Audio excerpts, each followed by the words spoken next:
that? You grew up watching anime. You live in America. You always wanted to go to Japan since you were a kid. And you're black? You're gonna love this video. I just got back from Japan. In your home country, you don't know you're black. There, you know you're black. If you don't like being stared at, don't go. If you don't like children looking at you like you're not human, don't go there. This is what happened. I swear to God, it was my first day there. I'm gonna pretend I'm the kid and pretend like I'm walking by. Right? I'm gonna pretend I'm the kid. Watch this. The kid saw me and said, he 360 to keep looking at me. He 360, bro. Because you know, like that scene at JJK when Toji was walking by and he was looking at him and he was just like, I didn't look at him, but I saw it by my peripherals, bro. This kid did a 360. I was in Tokyo. Yeah, I was over there, and people on the internet are talking about, oh, there's so many black people moving to Japan. Where? Obviously, if you went to a place where there were more tourists, like I did, then you would see more black people, but I seriously saw like less than 10 black people the whole time there. So I'm like, where are all the black people they say is all in Japan? Like, what are y'all talking about, bro? Maybe they're in different parts. I think it's like this with any race though. Like if an Asian person were to go to like deep Africa, I'm sure they're gonna feel the same way. They're gonna be like, yo. But if you're there by yourself and you don't know anything, I'm gonna just put it like this. If you can't navigate an airport by yourself, don't go to Japan by yourself. Because you're gonna have so much trouble. You might get scammed. You're gonna have so much trouble like trying to get through that train system. That train system, you need a degree to navigate that train system, especially as a foreigner. Over there, they just do it like, no, they beat their phones. I'm getting yen, paying for a ticket. The guy I sat next to, the whole time he had his fist clenched. Like he had his fist balled up and he was like this. He was charging his phone on a wireless, I remember. He was charging his phone like a wireless, and I'm looking out the window and I just peep it and I'm like, that's weird. I haven't seen that many like foreign people from different lands in one place. Like in America, we all pretty much like how you know what you're getting in America, right? Most people like look all bad and grumpy and stuff. They wear clothes that you have never seen. Some of these people genuinely dress like Final Fantasy characters and they put it on. They do put it on, but it's gonna throw you off. It's not that the people there are like racist or nothing like that, which I'm not gonna lie. Some of them probably are. For me to sit here and say there are no racist people in Japan would be insane, because some of them probably are definitely racist. The amount of eyes I felt on me, like for instance, we're all people, right? You know, like sometimes when you can just tell you're being watched, or you can tell somebody's looking at you, whether it be like you're walking home at night, or like you're in school, or you're at the mall, you just feel somebody, you feel like somebody's watching you, and then you turn and you make eye contact with somebody. It was like that everywhere I went. Wherever there was people, I was walking and I could literally just feel, even if I wasn't looking at them, I could just feel like the eyes on me. That sounds crazy, I got a tinfoil hat. But like seriously, I could just feel the eyes on me. Not like malice or nothing like that. I'm not gonna say like, oh, I could sense their bloodlust. Like, no, bro. It's just, I could just feel I was being watched. The older people in Japan are gangster, bro. I seen one lady jaywalk. She jaywalked like a busy street. Like, I don't even know her name. I don't know why I'm trying to protect her. I'll never see her again. But she jaywalked like a busy street, but then you'll see like the younger Japanese people like all like following the rules and stuff, and they're waiting literally to cross the street. It will take like 4 steps and they're still waiting for the stoplight. The people there obviously did not expect me to start speaking Japanese. They just didn't. It's funny and it's ironic because people say, oh, Duolingo doesn't work. I remember, bro, that Duolingo train session, it just like, it's like a piece just hit my brain. Like the information just came to me and I just knew what to say. So I was there. I got to the place, but I didn't know how to get out. So I was like, okay, I need to find the exit. And then the sentence to find the exit just came to me. Deguchi wa doku desu? Like, doku desu ka?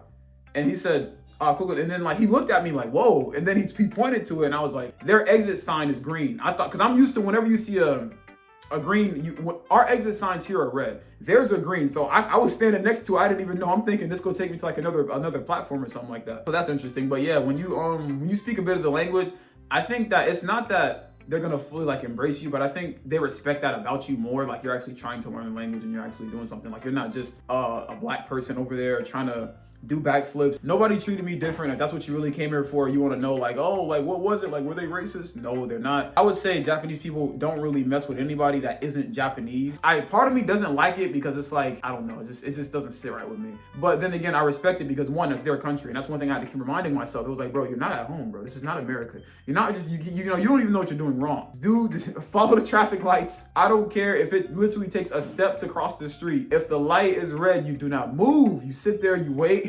And you wait for it to turn green, which I did multiple times. Like I was taller than I'd say about 60% of the people that I walked by. And I'm not really that tall. I think I'm like 5'11". So I'm not really that tall, but men too, but they only stared at me for like half a second. The woman would literally, as they walked by me, do this. Watch, pretend I'm one of them. Bro, it was this one Japanese lady. I swear they would watch you until their eye meets the until their like pupil meets the corner of their eye. Like the whole time, it's like they're gonna take your eyes off. They're just looking. If you go anywhere consistently long enough where there are multiple different races of people, you're going to run into racism, or you're gonna get profiled. Absolutely. Yeah, I would say not even just Asia, but like that side of the world in general. If you go somewhere where it's not a lot of black people, they're gonna look at you like, whoa. You know what they're gonna think of? The internet. When they saw that one black guy, oh man, last time I looked at him wrong, he started yelling at me and almost tried to fight me. Like that's the type of energy I give off. It's not that they were scared. That's another thing. Like, you know, the Japanese on the internet or on Twitter are saying like, oh, black people are Viltrumites. I'm not gonna say they were afraid of me. They were very careful with how they spoke. They were very, maybe that's just Japanese hospitality. Maybe I'm tripping. But here people talk to you normally. Over there, they were extremely polite. Like it was so polite, it seemed fake. That's what it was. It kind of threw me off because I was sitting in a Starbucks. I think I told this story. I was sitting in a Starbucks. I saw the number, but I just thought they were like normal numbers for like the table because the chairs were so close together. I thought they were just labeled so, you know, nobody sits anywhere else. What I didn't see was the QR code on the back. So I sit there and then the lady comes up to me and she says, oh, do you have a reservation? And she comes with this pole thing. She comes like this pole thing with like the QR code on it or something like that. She comes and she's like, oh, do you have a reservation? And I'm like, well, you know I don't have a reservation, but yeah, I was like, no, I don't have a reservation. She's like, oh, well, to sit here, you need a reservation. And part of me thought, okay, that has to be racist. And here's why. Because I was sitting there for an hour. I would have thought if it was a problem, they would come up to you and they'll let you know, immediately. But I thought about it again. I was like, Greg, listen, don't be that way. You have to look at it from everybody's perspective. You place the seat at Starbucks, and then next thing you know, there's this black guy sitting in your seat at Starbucks. Like, there's a foreigner sitting in your seat. I could see how that was annoying, or how that would be annoying to some people, because clearly I didn't know. So I respected it. But yeah, that happened twice. Another time it happened at Subway. There was nobody there. There was no reservations. I was just charging my phone for like an hour, which next time I'm bringing a power brick next time. I don't know what I was thinking. I thought I was tough. Like, oh, I'm not gonna use my phone that much.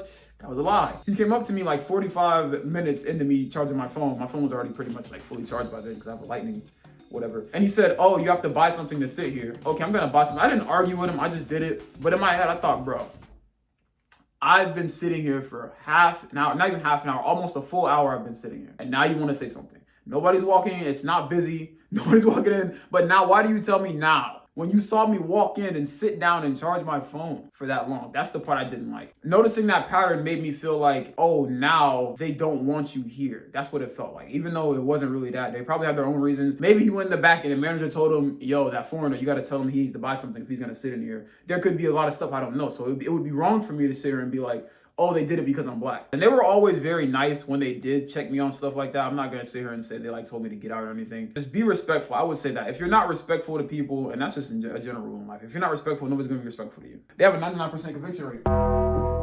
So that means whatever you're in court for, you're going. So when I was over there, I was like, okay, I'm gonna be nice, I'm gonna smile, I'm gonna say please, I'm gonna say thank you. When I was there, Japanese government, if you're listening, I picked up my trash. I obeyed the crosswalks. I didn't pick up my trash. I threw away my trash, right? I threw away the bottles in the correct recycled trash. I did everything. I kept the trash on me till I found a trash can, all that, bro. I did all that. Even when nobody was watching, because it just, one, it felt like the right thing to do. But two, I didn't even want to risk some law I don't know getting me caught up for even a day. That's what I thought when I was there. When you go to a different country, especially as a black person, be on your best behavior, please, because they're already expecting you to do something dumb. I'm telling you that right now. They're not expecting you to be there, which they weren't. They're not expecting you, especially if you're learning the language. Ooh. You go shock a lot of people like I did. Case in point, if you go to Japan, you have to be on your best behavior. Even more so if you are of the melanated clan. If you're black, you going to Japan, you're watching this video, you in Japan next week or whatever, congratulations on, you making it to Japan. And two, be prepared to be stared at. They're probably more curious than they are racist. You're gonna break a rule. You're gonna break some kind of social rule. It's just gonna happen. That's just not something you can avoid. So yeah, just, you'll be fine. Just chill and make sure you know how to navigate the train system for real. Because if you don't, you're gonna be there for like 3 days. Like it's complicated. Yeah, subscribe.